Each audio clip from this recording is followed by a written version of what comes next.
বাংলা নববর্ষের প্রথম দিন বাসায় সারাদিন কি করেছিলাম তা নিয়ে একটা ব্লগ বানাবো ভেবেছিলাম, কিন্তু ভিডিও এডিট করতে গিয়ে দেখি সেই দিনও আমি সারাদিন শুধু রান্নাবান্নাই করেছি। যেহেতু বছরের প্রথম দিন বাসায় সবার জন্য একটু ভালো মন্দ রান্নাবান্না করেছিলাম, সেই সকাল থেকে বিকাল পর্যন্ত শুধু রান্নাঘরেই ডিউটি দিয়েছি। খাওয়া দাওয়ার দিক দিয়ে বছরের প্রথম দিনটা ভালো কাটলে এই খাওয়া দাওয়ার মধ্য দিয়ে এই বছরটা ভালো কাটবে। চলো আজকে তাহলে তোমাদের সাথে শেয়ার করি হিন্দু পঞ্জিকা মতে বাংলা নববর্ষের দিন আমি বাসায় কি রান্না বান্না করেছিলাম। নববর্ষ মানে প্রতিটা বাঙালির ঘরে একটু ভালো মন্দ রান্না বান্না করা হবে যার যার সামর্থ্য অনুযায়ী। সবার প্রথমে একটু লাল লাল করে মুগ ডাল ভেজে মুগ ডালটা সেদ্ধ বসিয়ে দিয়েছি।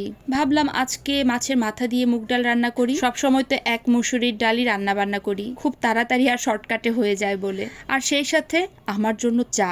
আমি তো চা ছাড়া একদমই চলতে পারি না। সকালবেলার চা আমার একদম ম্যান্ডেটরি। এদিকে চাও হচ্ছে আর ডালটাও বসিয়ে দিয়েছি। ভাবলাম মাছগুলোকে একটু লবণ হলুদ দিয়ে মেখে রাখি। আমি একদম রাতের বেলাতেই মাছ আর মাংস বের করে রেখেছিলাম। মাছটা ভাবছি একটু অন্যরকম ভাবে করব, তাই মাছে শুধু মরিচের গুঁড়ো আর লবণ দিয়ে মেখেছি, আর মাছের মাথাটাতে হলুদের গুঁড়ো মরিচের গুঁড়ো আর লবণ দিয়ে মেখে রেখেছি। এই মাছটা আমার মা বাসা থেকে পাঠিয়ে দিয়েছে আমার ছোট ভাইকে দিয়ে, তাই সেই মাছটাই নামিয়ে নিয়েছি আর তার সাথে মাথাটাও বের করেছি। মা আবার মাছের তেলটাও দিয়ে দিয়েছে, আমরা সবাই ভালো পছন্দ করি বলে। তাই ব্যাস মাছগুলো এবার ভাজতে থাকি।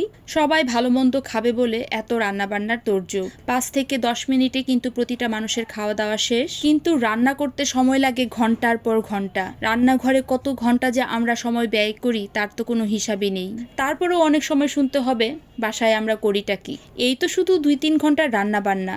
আমি জানি এই কথাটা অনেকের সাথেই মিলে যাবে, আবার অনেককেই এই কথাগুলো শুনতে হয় না। আমাকে এই কথাটা কখনো শুনতে হয়নি, তবে আমি জানি অনেক হাজবেন্ডরাই তার বউকে এই কথাটা বলে থাকে। আজকে কিন্তু আমি কোনো রান্নাবান্নার রেসিপি বলছি না, আমি যেমনভাবে রান্না করি সেগুলো একটু তোমাদের সাথে শেয়ার করছি। তার সাথে রান্না করতে করতে একটু গল্পও করছি। আজকে একটু দই রুই রান্না করব।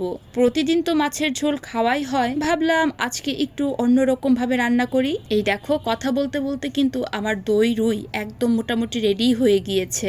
এই দই দিয়ে রুই মাছের রান্নার রেসিপিটা আমি পরবর্তীতে তোমাদের সাথে শেয়ার করব। এই রান্নাটা এত মজার হয়েছিল, আমি যখন রেসিপিটা শেয়ার করব তোমরা কিন্তু অবশ্যই একবার ট্রাই করে দেখতে পারো, কারণ আমার শাশুড়ি মা এটার প্রশংসা বেশ কয়েকবার করে ফেলেছে।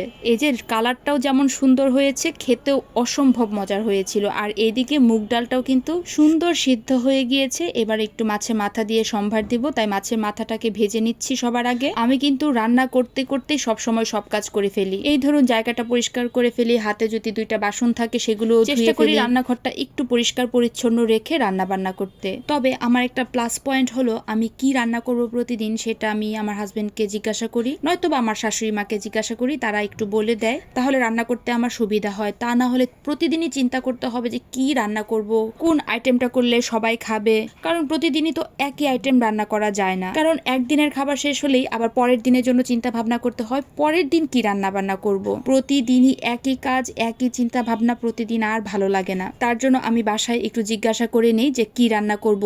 অনেক সময় আমি নিজেও ডিসাইড করি যে এইগুলো রান্না করব, তারপর আবার তাদের সাথে একটু জিজ্ঞাসা করে নিই, তাহলে আমার জন্য রান্না করাটা একটু ইজি হয়ে যায়। এই দেখো কথা বলতে বলতে কিন্তু আমার মাছের মাথা দিয়ে মুগ ডালও রান্না করা হয়ে গিয়েছে। সেদিন আমি একটার পর একটা অনেক কিছুই রান্না করেছিলাম অল্প স্বল্প করে। অল্প করে বললে কথাটা ভুল হবে, কারণ আমাদের বাসায় সদস্য সংখ্যা প্রায় 10 জন, তাই সবার জন্য রান্না বান্না তো আর অল্প করলে হবে না। তাই পহেলা বৈশাখের দিন ভাজার মধ্যে ছিল বেগুন দিয়ে একটু বেগুনি করেছিলাম, আর ওই যে মাছের তেলটা রেখেছিলাম মাছের তেল ভাজি করেছিলাম। আচ্ছা এবার আমাকে বলে ফেলো তো আমার এই ভিডিওটা কারা কোন জায়গা থেকে দেখছো, স্পেশালি ময়মনসিংহ থেকে কারা দেখছো তারা কিন্তু অবশ্যই আমাকে কমেন্ট বক্সে জানাবে।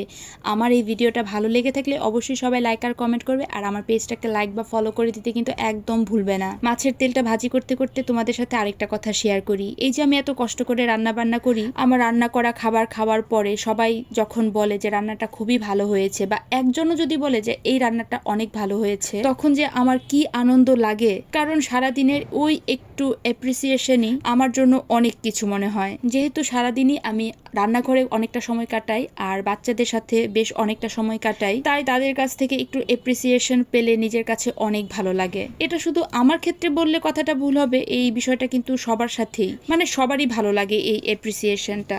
এই দেখো কথা বলতে বলতে কিন্তু আমার মোটামুটি ভাজা টাজা সব কমপ্লিট হয়ে গিয়েছে। এবার মাংসটা রান্না করলেই আমার রান্না বান্না একদম কমপ্লিট। খাসির মাংস রান্নার তেমন কোনো ভিডিও ভিডিও ক্লিপ একদমই নেই, কারণ মাংস সবাই রান্না বান্না করে, যে যার যার মতো করে রান্না বান্না করে, আমি আমার মতো করে রান্না বান্না করি। আর আমি কিভাবে রান্না বান্না করি সেটা তো বহুবার তোমাদের সাথে শেয়ার করেছি। আর ওই যে প্রথমেই বললাম সারাদিন শুধু রান্না বান্নাই করেছি, তাই ভিডিওর শেষে এই আমার একটু ভিডিও ক্লিপটা রেখে দিলাম। এই যে খাসির মাংস কিন্তু মোটামুটি কষানো একদম কমপ্লিট হয়ে গিয়েছে। এই দেখো, এই পুরো ভিডিওটা জুড়ে আমি শুধু তোমাদের সাথে বকবকি করে গেলাম, কতগুলো কথা তোমাদের সাথে শেয়ার করে ফেললাম রান্না করতে করতে।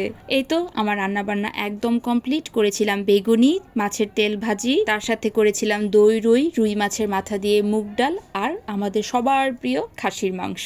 ব্যাস, আজকের এই ভিডিওটা কিন্তু আমার এই পর্যন্তই। সবাই ভালো থাকবেন, আর ভিডিওটা ভালো লাগলে অবশ্যই সবাই লাইক আর কমেন্ট করবেন যে আপনারা নববর্ষের দিন বাসায় কি কি রান্না বান্না করেছেন। তো আজকের ভিডিওটা এই পর্যন্তই, দেখা হবে তোমাদের সাথে আমার পরের একটা ভিডিওতে। So tata.